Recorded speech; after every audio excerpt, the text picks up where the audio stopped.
मेरे प्यारे साथियों, आप सभी का स्वागत है माइक्रो स्टडी सेंटर में। मैं हूं प्रेम पंकज।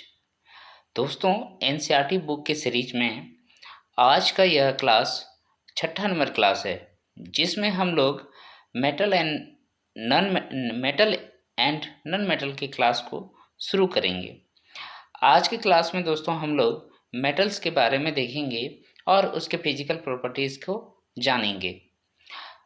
जो भी क्लास 10 के बच्चे हैं वो इस एपिसोड को ज़रूर से ज़रूर देखिए, क्योंकि ये सबसे इम्पॉर्टेंट चैप्टर है फिजिक्स का, केमिस्ट्री का।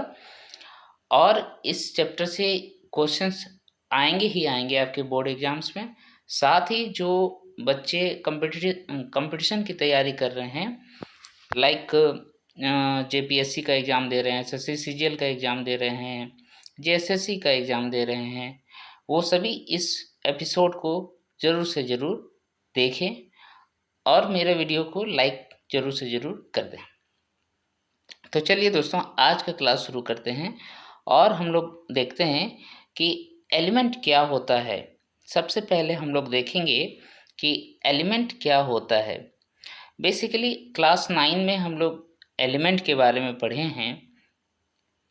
ओके, एलिमेंट के बारे में क्लास 9 में पढ़े हैं।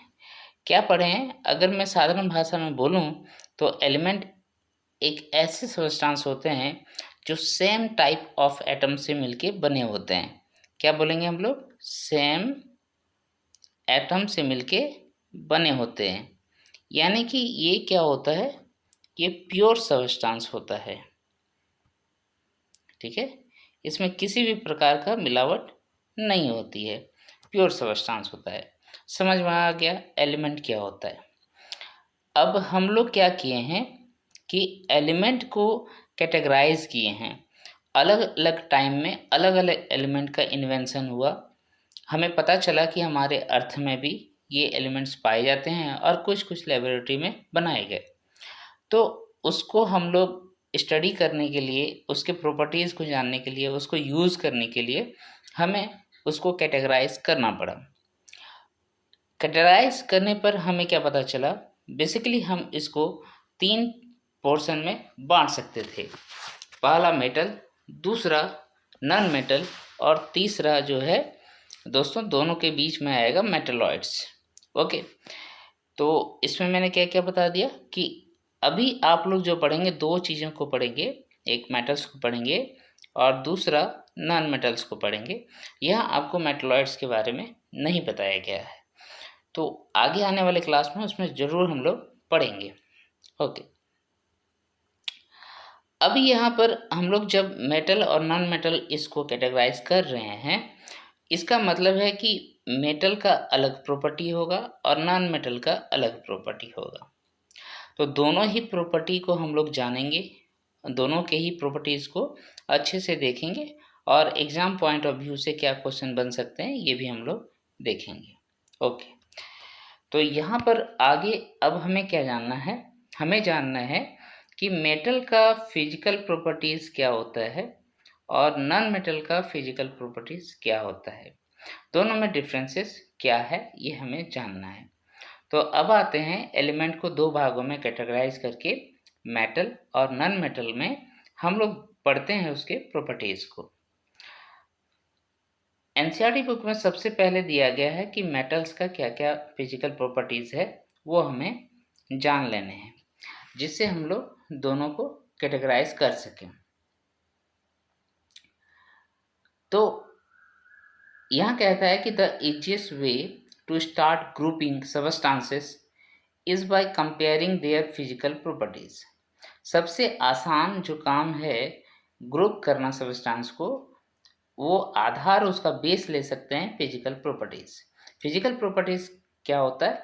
यानी कि जिसको हम लोग देख सकते हैं अपने नेक्ड आई से, प्रॉपर वे में उसको कैटेगराइज कर सकते हैं कि हाँ ये ठोस है, यानी कि ये हार्ड है, ये ब्रिटल है। उसको देख सकते हैं हम लोग। ओके, ये साइज में बड़ा होता है, शाइनिंग होता है, क्या होता है, इलेक्ट्रिसिटी को कंडक्ट कर रहा है, हीट को कंडक्ट कर रहा है, क्या कर रहा है, ये सभी हम लोग छू के पता लगा सकते हैं या फिर देख सकते हैं कंप्लीटली। इसी के लिए इसको हम लोग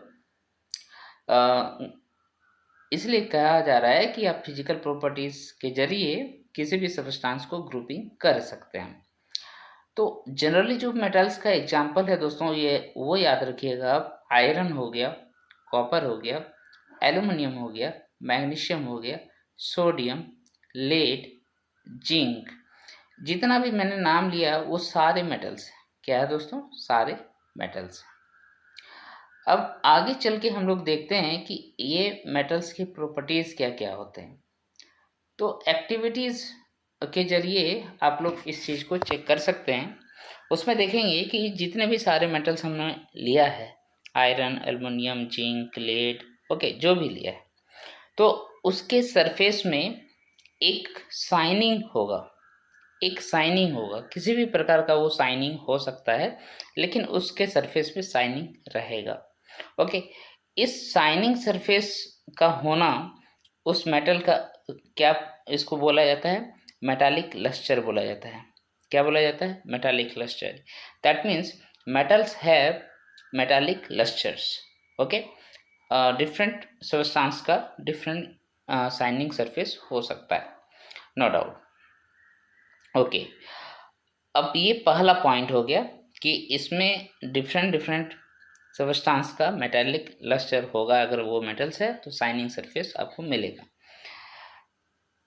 नेक्स्ट इसमें और एक प्रॉपर्टी आएगा, उसमें क्या आएगा कि आप जैसे आयरन सरफेस को लेते हैं, मान लीजिए आयरन का आपने रॉड लिया और उसको आपने छुआ, तो क्या महसूस होता है कि काफ़ी हार्ड है, उसको दबाने से दबता नहीं है। ओके, तो मेटल्स जनरली जो होता है वो हार्ड होता है, सॉफ्ट नहीं होता है, हार्ड होता है।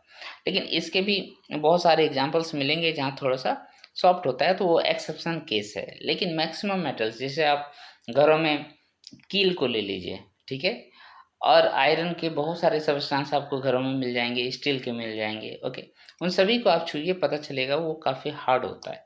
ओके, नेक्स्ट, तो यहाँ से 2 पॉइंट मिला आपको कि सरफेस में लस्टर होता है, दूसरा हार्डनेस होता है। नेक्स्ट, अगर मेटल्स का फिजिकल प्रॉपर्टीज़ को हम लोग देखें तो हम लोग पाएंगे कि आप इसको जो है ना पीटते रहिए, पूरा पीटिए।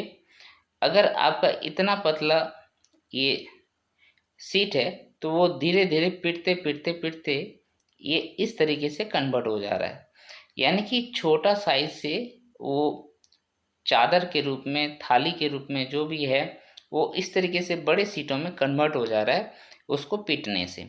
यानी कि उसमें थीन सीट्स बनाने की प्रॉपर्टी होती है, और उस थीन सीट बनाने की प्रॉपर्टी को हम लोग क्या कहते हैं? हम लोग उसको कहते हैं मेलिएबिलिटी। क्या कहते हैं दोस्तों? मेलिएबिलिटी। जैसे टीन आप देखते हैं ना, टीन जनरली जैसे सरसों ऑयल वगैरह जो मार्केट में मिलते हैं वो टीन के आकार में बने होते हैं ना, टीन के आकार में बने होते हैं। तो वो क्या है, मतलब ऐसा पॉसिबल क्यों हुआ? तो देखिए, ये जो टीन था, है ना, वो टीन आप एक बॉक्स के फॉर्म में भी बना पाए, उसका रीज़न क्या था कि ये मेलेबल था, इसको पीट पीट के हम लोग चादर की तरह फैला सकते थे, मेलेबल कर सकते थे। That means it has a malleability. और अगर आपसे क्वेश्चन पूछ लिया जाए कि सबसे ज़्यादा मेलेबल कौन होता है, तो आपको ध्यान रखना है गोल्ड और सिल्वर। चूँकि आप लोग देखते हैं कि गोल्ड और सिल्वर के अलग अलग ऑर्नामेंट्स बनाए जाते हैं, और ये ऑर्नामेंट्स कैसे बनाए जाते हैं? पीट पीट के बनाया जाता है। आप सुनार की दुकान में जाइए, वहाँ खूब सारा पिटाई होता है गोल्ड और सिल्वर को, ठीक है, और उससे अलग अलग शेप में उसको कन्वर्ट कर दिया जाता है और हमें बेच दिया जाता है अच्छे अच्छे दामों में। ओके, तो इस तरीके से इसका मेलेबिलिटी का यूज़ करते हैं सोनार, और इसके अलग अलग शेप बना दिए जाते हैं। नेक्स्ट, अभी हम लोग यहाँ पर देखेंगे कि जितने सारे घरों में वायर वगैरह पोल्स में लगा हुआ है ना, ये जो वायर्स होता है वो बेसिकली या फिर एल्युमिनियम का है या फिर कॉपर का है। और ये एल्युमिनियम और कॉपर दोनों ही जो है वो मेटल है, और ये इस तरीके से वायर के फॉर्म में कन्वर्ट हो रहा है। तो वायर के फॉर्म में कन्वर्ट होना भी मेटल्स का एक प्रॉपर्टी है। अगर मेटल्स इस तरीके से थिन लाइक स्ट्रक्चर में कन्वर्ट नहीं होगा, वायर के फॉर्म में कन्वर्ट नहीं होगा, तो हम लोग तार बिछा नहीं पाएंगे। ओके, तो उस प्रॉपर्टी का नाम क्या है, उसको हम लोग क्या कहते हैं कि वो thin like structure thin wires के रूप में कन्वर्ट हो जा रहा है। तो उस प्रॉपर्टी का नाम है दोस्तों डक्टिलिटी। क्या नाम है? डक्टिलिटी। तो अभी तक हम लोगों ने क्या क्या देखा? हम लोगों ने पहला चीज़ देखा मेटालिक क्लस्टर होता है, शाइनिंग सरफेस जिसमें पाया जाता है। दूसरा हम लोगों ने देखा उसको मेलेबल किया जा सकता है, पीट पीट के चादर के रूप में फैलाया जा सकता है। तीसरा हमने क्या देखा कि उसके सरफेस में हार्डनेस होता है। ओके। और चौथा हम लोग अभी देख रहे हैं कि वो डक्टाइल भी होता है। ओके। डक्टाइल का मतलब क्या होता है कि उसको हम लोग वायर के रूप में कन्वर्ट कर सकते हैं, थिन वायर के रूप में फैला सकते हैं, राइट। इसमें एक एग्जांपल दिया है कि you will be surprise to know that a wire of about 2 kilometre length can be drawn from 1 gram of gold. आप 1 ग्राम गोल्ड लीजिए तो उससे 2 किलोमीटर लंबाई तक हम लोग उसको खींच सकते हैं, उसका पतला तार बना सकते हैं। ओके। तो ये क्यों पॉसिबल हुआ? क्योंकि इसका जो है सबस्टांस जो होता है मेलेबल होता है और डक्टाइल होता है। ओके। तो मेटल्स के इतने सारे फिजिकल प्रॉपर्टीज़ हो गए। नेक्स्ट हम लोग देखते हैं, इसमें और भी एग्जांपल दिया है कि जैसे आप कुकिंग वेजल्स बनाते हैं अलग अलग शेप का, तो वो पॉसिबल कैसे है? तो मेटल्स का ये मेलेबल जो प्रॉपर्टी है और डक्टिलिटी जो प्रॉपर्टी है उसके रीजन से हम लोग बना सकते हैं, ये कह रहे हैं।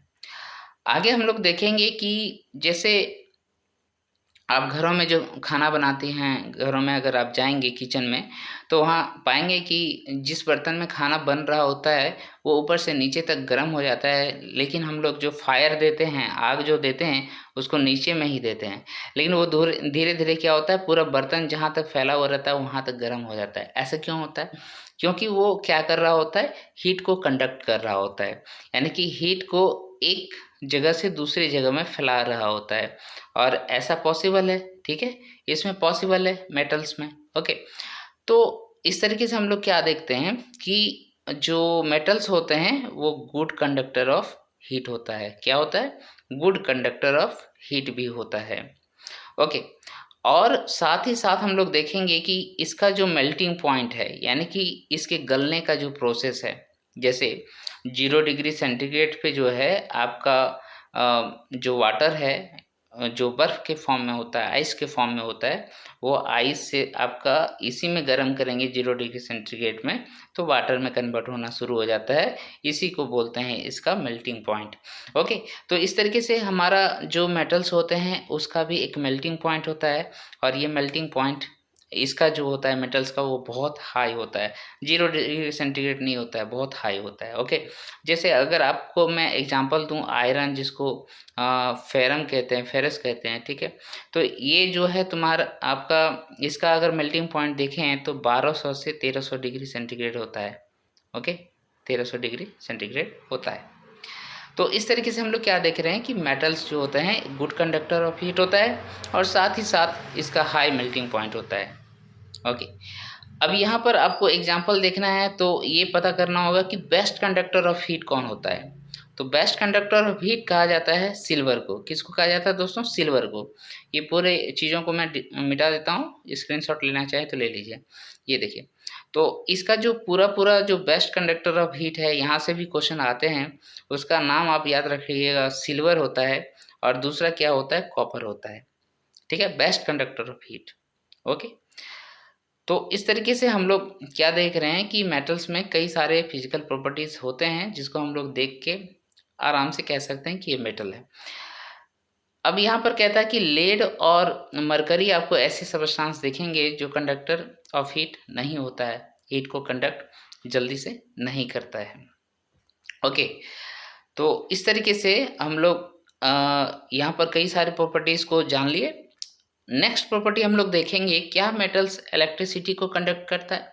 बिल्कुल करता है। वायर का तो एग्जांपल हम लोगों ने दिया कि वायर जो होता है वो कॉपर का बनाया होता है, या फिर एल्युमिनियम का बना होता है, या फिर आपका सिल्वर का बना होता है, सिल्वर यानी चांदी का बना होता है, और भी बहुत सारे चीज़ों का बना होता है, लेकिन ये सब जो है बेसिकली यूज़ करते हैं हम लोग, क्योंकि ये बेस्ट कंडक्टर ऑफ इलेक्ट्रिसिटी होता है। ओके। तो यहाँ कह रहा है कि जो मेटल्स होते हैं ना, वो गुड कंडक्टर ऑफ इलेक्ट्रिसिटी होता है। Metals are good conductor of electricity. Okay,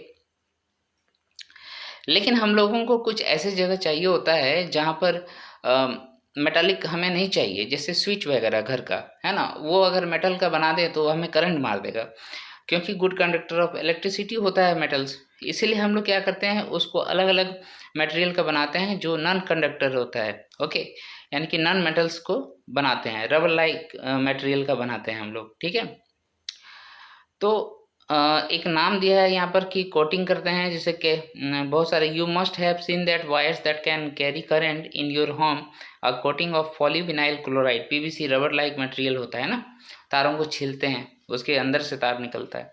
okay, तो ये क्लियर हो गया। तो दोस्तों आज का क्लास इतना ही तक रखते हैं। यहाँ पर मैंने क्या पढ़ाया आपको मैंने पढ़ाया फिजिकल प्रॉपर्टीज ऑफ मेटल। ठीक है, physical properties of metal. Next class में दोस्तों हम लोग नॉन मेटल्स के बारे में पढ़ेंगे और इसके फिजिकल प्रॉपर्टीज़ को पढ़ेंगे, फिर केमिकल प्रॉपर्टीज़ को दोनों के लिए पढ़ लेंगे। इस तरीके से दोस्तों एनसीईआरटी का यह तीसरा जो चैप्टर है, थर्ड चैप्टर है ना, क्लास 10 का साइंस से रिलेटेड केमिस्ट्री है, ये केमिस्ट्री है। तो इसी तरीके से मैं आगे और भी वीडियो लाते रहूँगा और पूरा साइंस जो है क्लास 10 का ख़त्म कर दूँगा। मेरे साथ इसी तरीके से जुड़े रहिए दोस्तों। मेरे वीडियो को लाइक कीजिए, शेयर कीजिए और ज़्यादा से ज़्यादा सब्सक्राइबर तक पहुँचाइए, ताकि मेरा मोटिवेशन बना रहे और आप सभी के लिए इसी तरीके से अच्छे वीडियो लाकर आपको दूँ। तब तक के लिए दोस्तों जोहार।